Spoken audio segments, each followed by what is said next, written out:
The border stood before me like a scar across the earth. A narrow bridge. Armed men on both sides. Rifles slung across shoulders. The kind of place where the world splits in two, the familiar behind me, the forbidden ahead. I had seen this place 1,000 times on screens, always burning, always broken, always accompanied by words like danger, war, Taliban, terror. But standing there, with the wind cutting through my jacket and the silence heavier than fear, I realized something. The stories we tell ourselves about distant lands are rarely written by those who've walked them. They're written by people who profit from fear, who need us to stay afraid, to stay divided, to stay comfortable in our ignorance. So I stepped forward. And everything I thought I knew began to unravel. It was late afternoon when I arrived at the crossing between Tajikistan and Afghanistan. The light was fading fast, turning the snow-covered peaks on the Afghan side into shadows, dark and jagged against a bruised sky. The Amu Darya River flowed beneath the bridge, its waters cold and gray, carrying with them the weight of centuries. A handful of guards stood near the gates, their faces hard and unreadable, their breath visible in the frigid air. No one smiled. No one spoke English. I felt the weight of every news headline I'd ever read pressing down on my chest. Every movie I'd watched. Every joke I'd made. Every assumption I'd carried without question. They all converged in that moment, whispering the same message: turn back. This is not a place for people like you. But beneath the fear, something else stirred. Curiosity. A quiet, stubborn need to see for myself what lay beyond the stories. To understand if the world was truly as dangerous as they said, or if maybe, just maybe, we'd been lied to. So I crossed the bridge on foot. The sound of my boots on the metal seemed too loud, like an announcement. Each step felt deliberate, irreversible. I could hear the river below, the wind above, and nothing else. No cars. No voices. Just the sound of distance closing. On the other side, the Afghan border guards waved me through with barely a glance. No interrogation. No suspicion. Just a stamp in my passport and a gesture toward the road ahead. And just like that, I was inside Afghanistan. A place the world had taught me to fear. A place I was now standing in, alone, with no plan and no guide. The absurdity of it struck me then. All that fear. All that buildup. And here I was, standing on Afghan soil, and no one cared. The world hadn't ended. The sky hadn't fallen. I was just a traveler. And they were just people doing their jobs. The village I entered was small, tucked between jagged mountains that looked like they could crush it at any moment. The houses were made of mud and stone, weathered by decades of wind and snow and war. Smoke rose from chimneys, thin and gray against the darkening sky. The streets were narrow, unpaved, lined with rocks and patches of frozen mud. Children ran through them, their laughter sharp and clear in the cold air, their clothes worn but their energy boundless. I searched for someone who could speak English, moving from face to face, hoping for a bridge between my world and theirs. Most people looked at me with curiosity, some with suspicion, others with indifference. Finally, I found a young man, maybe 20 years old, with curious eyes and a cautious smile. He spoke a little English. Enough. He introduced himself with a name I struggled to pronounce, and I felt embarrassed by my inability to speak his language, to meet him halfway. He didn't seem bothered. Instead, he asked where I was from, where I was going, why I was here. I told him the truth. I didn't know. I just wanted to see, to understand. He nodded as if that made perfect sense and invited me to follow him. We walked down a dirt path to a house at the edge of the village, the mountains looming above us, silent and ancient. The door was low. I had to duck to enter. Inside it was dark and warm, the air thick with the smell of burning wood and rice and something else I couldn't name. Maybe time, maybe history, maybe just life lived in its simplest form. His family sat on the floor around a cloth spread with food: flatbread, rice, a small pot of tea, a bowl of yogurt. They gestured for me to sit. No questions. No hesitation. Just an open space at their table and a cup placed in my hands. I sat cross-legged on the carpet, feeling the heat rise from the floor beneath me, and I realized something that would haunt me for the rest of this journey. These people, strangers who owed me nothing, had welcomed me without fear. And I, who had crossed their border expecting danger, was the one who had come armed with prejudice. We ate in near silence. The young man translated occasionally, but mostly we just shared the meal. The bread was warm and dense, torn by hand and dipped into the yogurt. The rice was simple, flavored with a little oil and salt. The tea was strong and sweet, served in small cups that I held with both hands to warm my fingers. I watched the family as we ate. The father, an older man with weathered hands and a quiet dignity. The mother, her face partially covered, serving food with practiced grace. The younger siblings watching me with wide eyes, whispering to each other. And I thought about my own life. The abundance I took for granted. The meals I ate without gratitude. The comfort I mistook for happiness. After we finished, the young man offered to show me around the next morning. I accepted, grateful for the company and the chance to see more. That night, I slept on a thin mat in a corner of the house, wrapped in blankets that smelled like wood smoke and dust. I lay there in the dark, listening to the wind outside, the quiet breathing of the family around me, and I felt something shift inside. A loosening. A softening. The fear I'd carried across the border was starting to dissolve, replaced by something I hadn't expected: gratitude. If you've ever felt the weight of your own assumptions, type the word "welcome" below. And if you want to follow more journeys like this, journeys that challenge what we think we know, consider subscribing. Because this story is only beginning. The next morning, the young man was waiting for me outside, his breath visible in the cold air. The sun was just beginning to rise, casting long shadows across the village. We walked through streets that seemed frozen in time, past women carrying water from a distant well, their movements slow and deliberate, past children playing in the mud with sticks and stones, their joy unshaken by the poverty around them. The village had no electricity during the day, no running water, no paved roads. And yet there was life here. Real, stubborn, resilient life. The kind that doesn't ask for permission or wait for approval. It simply is. We stopped at a small school. The building was crumbling, the windows cracked, the walls covered in dust and graffiti from years of use and neglect. Inside, girls sat on the floor, books open in their laps, their voices rising in unison as they recited lessons. The teacher, an older woman with kind eyes and calloused hands, nodded at me but said nothing. She didn't need to. Her presence said everything. She was there, teaching, despite the lack of resources, despite the challenges, despite the world's indifference. I stood in the doorway watching, feeling something crack open inside me. These girls walked miles through snow and cold every day just to sit in this broken room and learn. And I thought about the classrooms I'd taken for granted. The opportunities I'd wasted.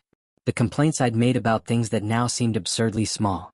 As we left the school, I noticed the women more carefully. They wore long, flowing garments that covered them almost entirely, some in vibrant colors, others in muted tones. Some wore headscarves. Others full coverings. At first I didn't think much of it. Was what I expected. What I'd seen in pictures and videos. But then, without thinking, I made a comment to the young man.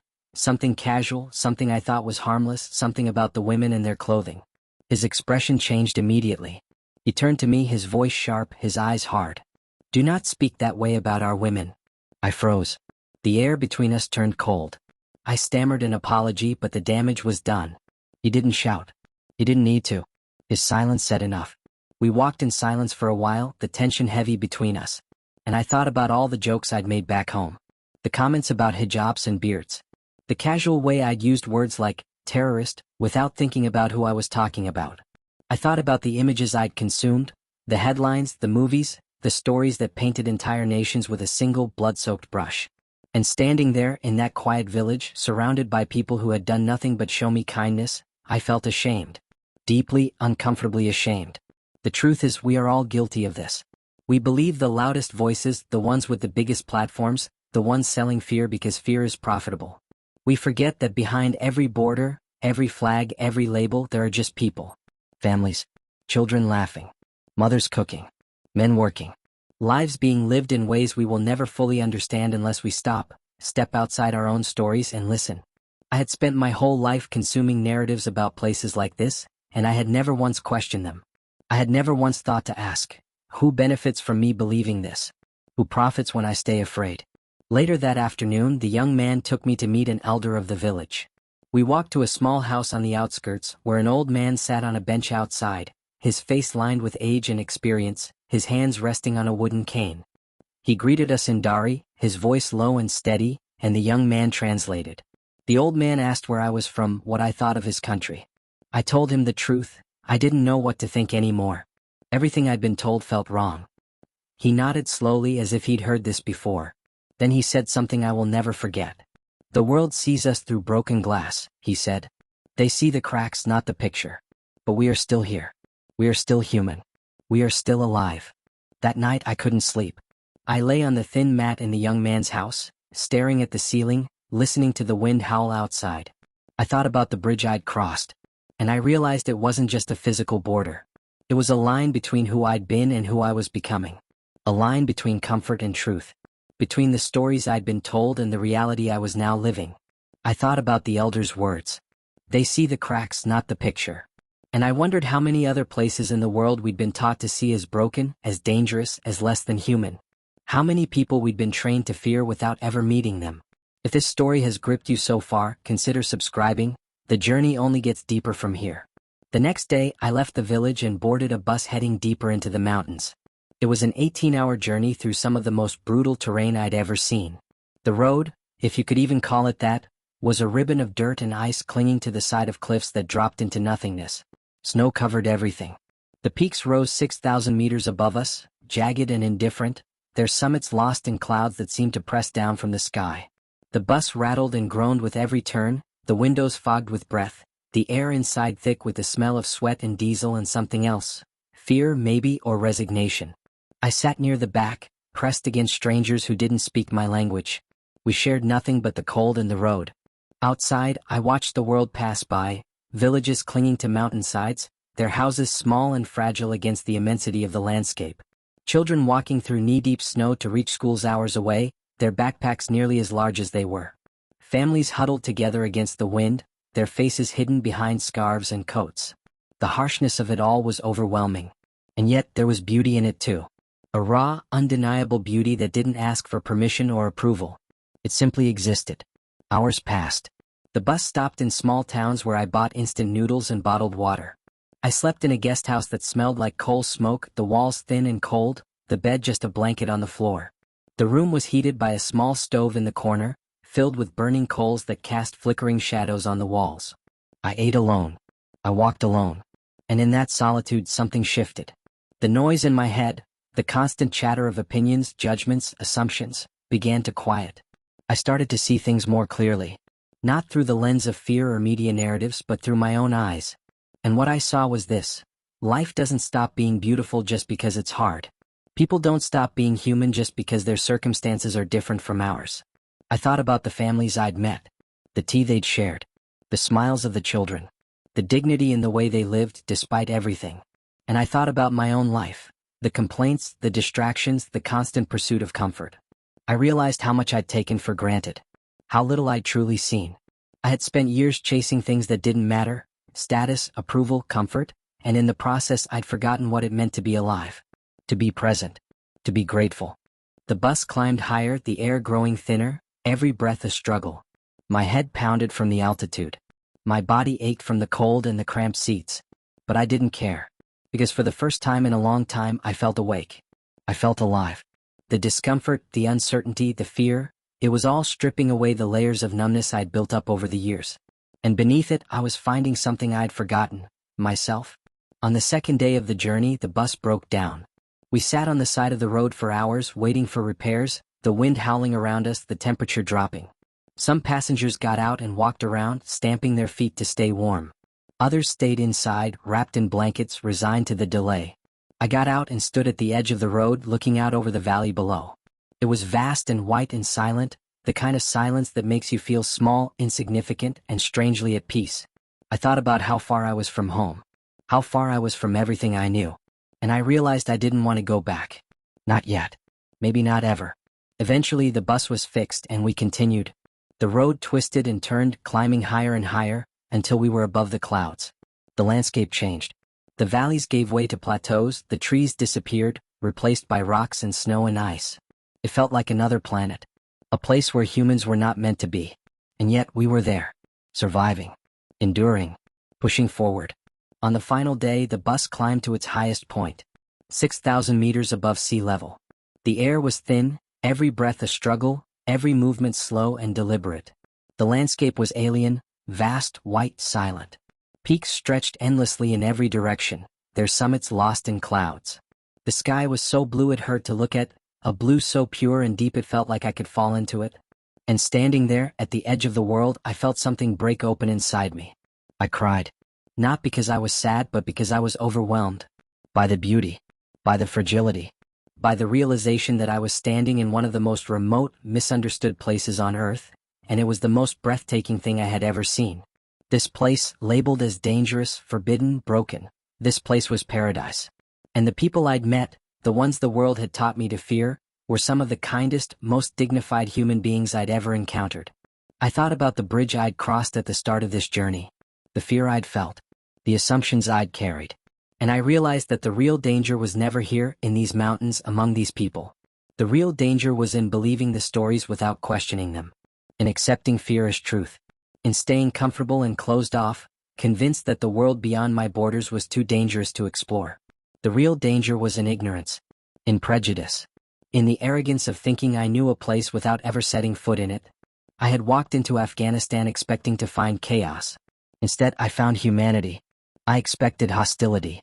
Instead, I found hospitality. I expected a wasteland. Instead, I found the most beautiful place I had ever seen. And the truth, the uncomfortable, undeniable truth, is that we have been lied to. Not by any one person or government or news outlet, but by a collective narrative that profits from fear and division. We have been taught to look at entire nations and see only enemies, to look at entire cultures and see only threats. And in doing so, we have lost something essential, the ability to see each other as human. Standing there, at the top of the world, surrounded by silence and snow and sky, I made a promise to myself. I would never again let someone else tell me who to fear. I would never again accept a story without questioning its source.